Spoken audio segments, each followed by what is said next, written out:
105.9 FM and streaming worldwide on the WMAL app. O'Connor and Company. It's 8:36. It's O'Connor and Company here on a busy Thursday morning. We're getting things done, though, as we always do. Mercedes Schlapp is back from her little CPAC adventure there. Thanks for being back with us, Mercedes. Little CPAC adventure. Yeah. So little. It was quite a thing. And, of course, this week now we have solidified the 2024 nominees for all intents and purposes. It will be Biden versus Trump. Peter Doocy at the White House press briefing asked a pretty salient question in that regard yesterday. Now that the field is down to two, is President Biden going to commit to a debate with Donald Trump? That's something for the campaign to speak to. Well, we know when the debates are going to be. We know where they're going to be. Is he going to go? You should speak to the campaign. In 2020, once it got down to one-on-one, Joe Biden said, I can hardly wait to debate him. How about now? I'm going to sound like a broken record. You should reach out to the campaign. She's not old enough to know what a record is. Neither is Peter Doocy, by the way, from Fox News Channel, who joins us now. Peter, always good to talk with you. Thanks for joining us. Thanks, Larry. So, no, you got to run these questions by Mercedes Schlapp. She's worked in two different White Houses, and earlier she said, yeah, you know what, Corinne might have a point here. This might be, a Hatch-Act problem. Well, it's at this point just a scheduling thing, right? Because that's fair. I mean, we need to know.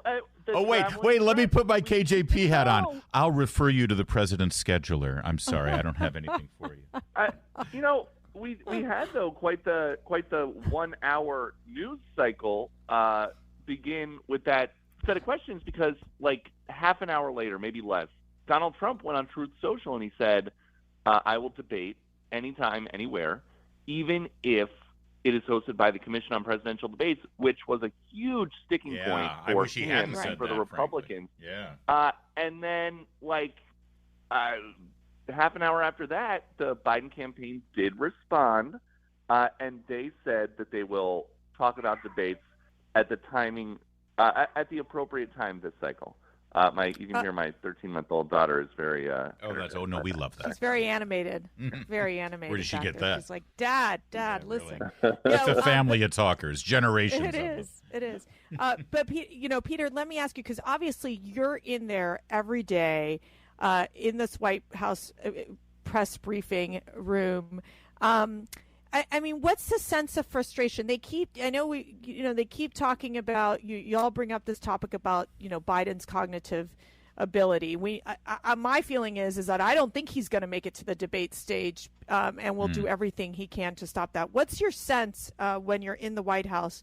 What kind of the talk is amongst the staff?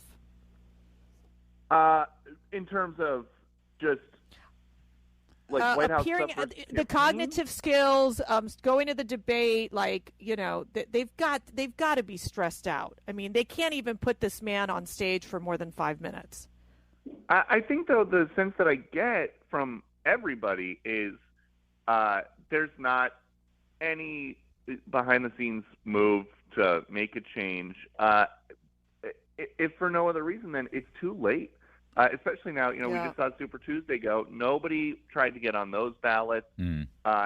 If there was going to be something happening, it would have to happen at the convention. But, I talked to the folks up in Wilmington. There is no contingency plan. It's just not something that is on their radar. If for some reason something happened to the president, they would deal with it. They would have to. Mm-hmm. But it's not something that there's a plan in place to try to address now. Peter Doocy, are you getting any hint on what the President's State of the Union is going to be tonight? We heard a couple of days ago that it's going to have a whose side are you on kind of theme to it, which definitely would defy the attempt at being the great unifier here and reach across the aisle. Will this be the divisive Biden that we've often seen at speeches? I don't think so. It sounds like they are planning on possibly having some hecklers, but it's funny because, they keep talking about how last time he was engaging with some of the Republicans in the crowd. This time he could have some Democrats that are squawking because they're the ones that are the most mad at him. It's Rashida Tlaib, who is an invited lawmaker. She can bring a guest, whoever she wants.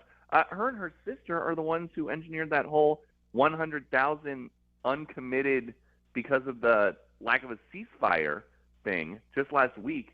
And so it'll be really – and every Biden event that we went to for weeks until about a month ago when they started scaling back the large events, it was the progressives who were interrupting him everywhere that we would go.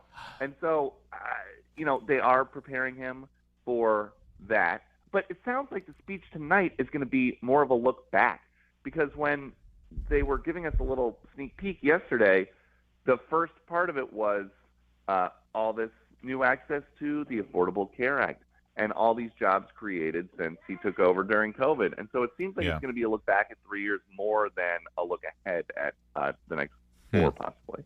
It also, there was reporting that Joe Biden's going to, hit Trump's jugular, like really try to get it really aggressive against Trump. What's your sense in terms of how Biden's going to do that, and do you think it's going to be a successful tactic? Well, they want to do that because they think it really gets under Trump's skin talking about the 2020 election. And I know Trump likes to talk about the 2020 election a lot. I don't know if that is going to be something that gets him more upset than his current set of problems, like all these court cases or anything else that pops up.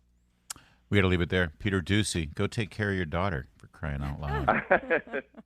or get her a contract. She'd provide better analysis White on House Fox press News. secretary, I love it. We'll have her call in next hour, and she's got some opinions about. I'm sure she does. About the president's She's a Doocy. She totally does. And if it's in the next hour, I have no doubt that Chris Plant will appreciate that. So, Peter, thanks for joining babies. us.